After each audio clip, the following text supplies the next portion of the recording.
Hello everyone, I hope you're doing well. In this video, we're going to be talking about how do you get the equation of a line from its graph. I got this question from the McGraw-Hill-Ryerson textbook, Functions 11.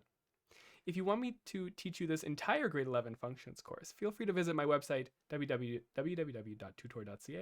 or if you want private tutoring from me, feel free to visit that same website. Okay, so what we want to do is we want to look at this graph, part A and part B, and we want to get a linear equation for each of these graphs. Okay, a linear equation in slope-intercept form is always written y equals mx plus b.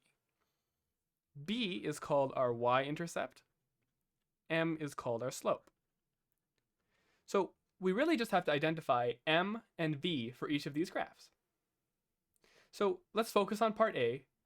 The y-intercept is where the line crosses through the y-axis. And we can see that this occurs at a y value of -3. So immediately from this, I can identify that b is equal to -3.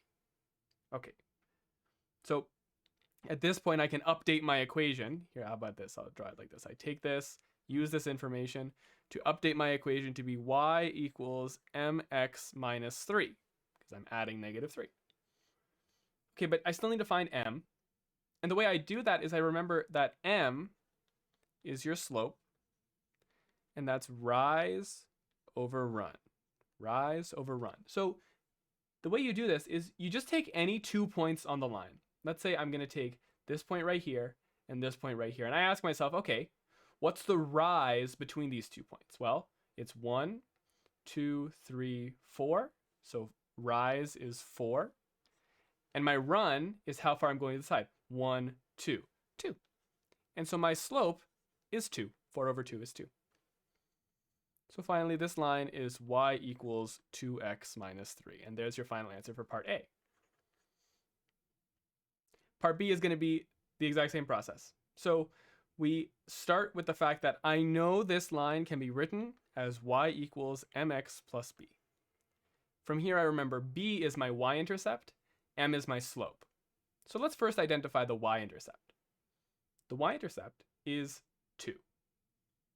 And so what we can do is just assign b to be 2, because that's exactly what b represents.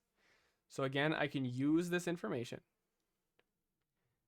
and I can say y equals mx plus 2. And once again, we just need to find that slope value. So to find the slope value, we again just remember that slope is rise over run. And so we take any 2 points we can see on the graph, and we ask ourselves, okay, what's the rise between these 2 points? Well, the rise is just -1. It's going down by 1. Okay, so I'm going to write over here. I'm going to write m is rise over run. Okay, so the rise is -1, and the run is going to be how far we're going to the side. So 1, 2, 3. 3 points to the side. So my slope is -1/3. So finally, I can use this information to solve part B, which is y equals -1/3 x plus 2. Okay, that's all for this question. I hope you found this helpful. If you want private tutoring from me, or you want to enroll in my grade 11 functions course, visit my website, www.tutor.ca. Thank you so much for watching. I hope you have a nice day.